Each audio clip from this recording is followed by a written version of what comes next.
C'est en Bourgogne, à Cluny, que s'est déroulée ce week-end la 4e des 10 étapes du Grand National de CSO 2011. Au pied de la cité médiévale, sur le domaine du haras national de Cluny et d'Équivalais, c'est la 4e année consécutive que Gaëtan Montchauvet et ses équipes accueillent tous les acteurs du circuit. Le circuit du Grand National a fait évoluer la discipline du saut d'obstacles, mais ça nous a également fait évoluer nous.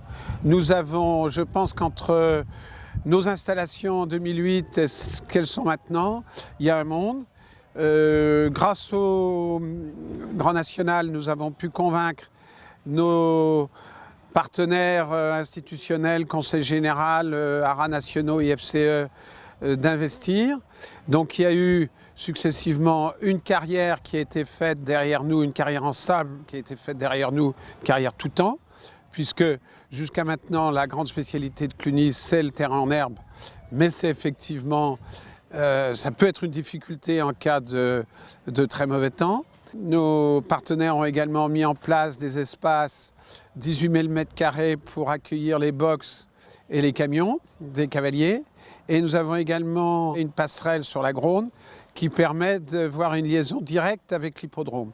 Cette étape, la seule de l'édition 2011 à se dérouler sur une piste en herbe, est aussi l'occasion pour des cavaliers prestigieux de venir préparer leurs chevaux. Je fais peut-être même pas un concours national par an, donc là je suis venu à Cluny, bien sûr que c'est pas très loin de chez moi, mais surtout pour courir des chevaux sur un terrain en herbe et que j'aime beaucoup car dans les concours nationaux on a du mal parfois à retrouver des terrains en herbe, donc ça c'est une bonne préparation pour mes chevaux. C'est vrai que la semaine dernière j'étais à la Baule, ça s'est bien passé, je suis 5e du Grand Prix avec ma jument qui sautait très bien.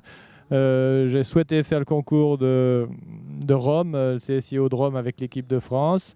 Donc on va faire ça cette semaine et après dans la suite je pense pouvoir faire le concours de Cannes et Fontainebleau 4 étoiles.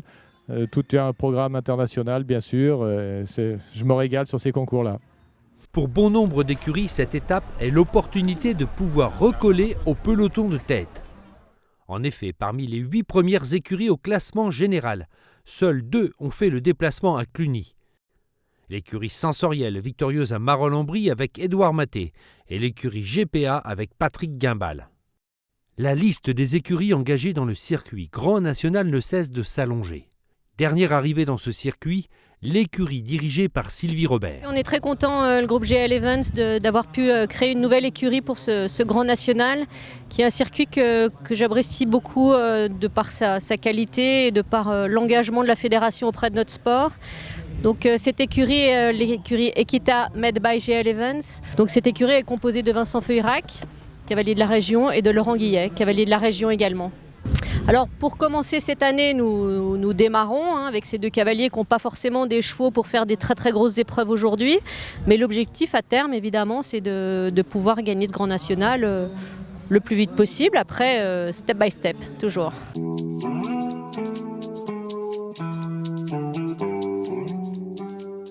Tout le week-end, c'est Stéphane Renouard, chef de piste anglais, qui a tracé les épreuves à Cluny.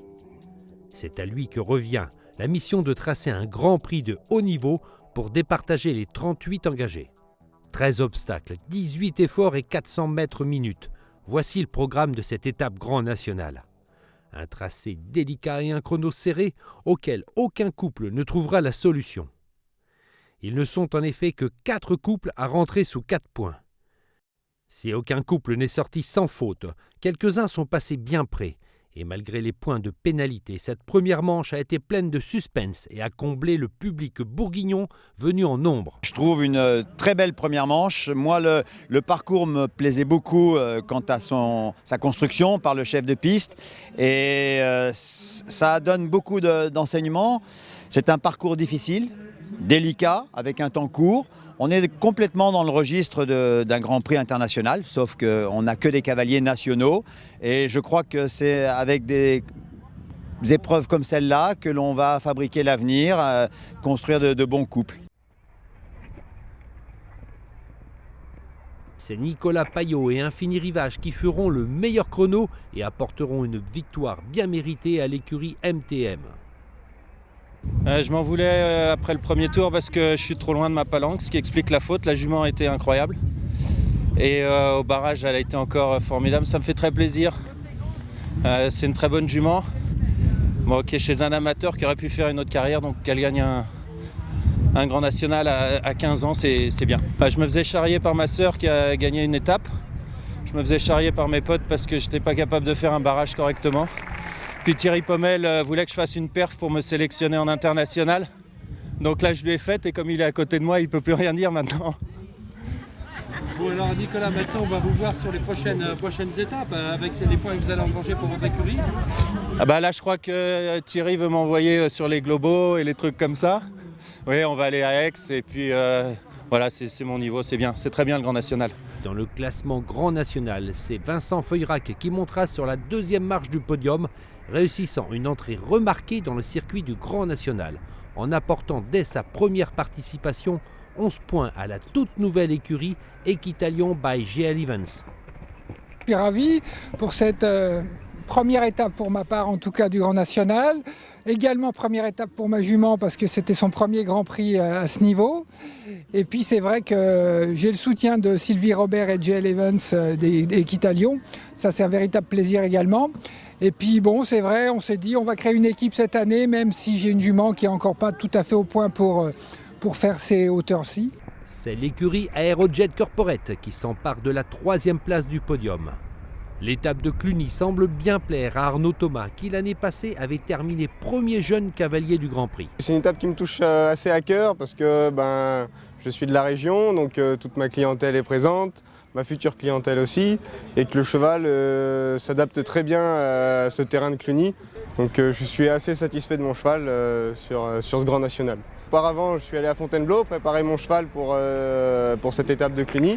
Parce que c'est vrai que des terrains en herbe, on n'en trouve pas beaucoup. Donc il faut quand même prévoir à l'avance le travail de son cheval sur des sols comme ceux-ci.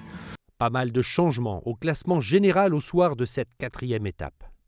L'événement le plus marquant est la très belle opération de Nicolas Payot, qui avec un total de 17 points fait monter son écurie MTM à la 3e place au classement général, derrière l'écurie Aradelaska Bassus qui conserve la tête du classement provisoire avec 21 points et derrière l'écurie Sensorielle 3e avec 18 points.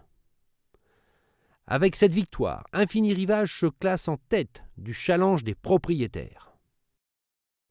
Rendez-vous pour la prochaine étape en région Centre à Lignières-en-Berry le 29 mai.